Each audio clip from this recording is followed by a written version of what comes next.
Today, Secours St. Francis is celebrating 90 years of providing health care in Greenville County. We were there at this special ceremony earlier today. The event was held to mark the completion of renovations at the hospital. More than 200 patient rooms were upgraded with new paint, flooring, furniture, so much more. St. Francis is also remembering its history today. In February of 1932, the Franciscan Sisters of the Poor acquired the downtown hospital from the Salvation Army.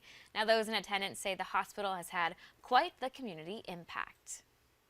We as employees and staff members, that every day when we come to work, we rededicate ourselves to fulfilling God's plan for this community.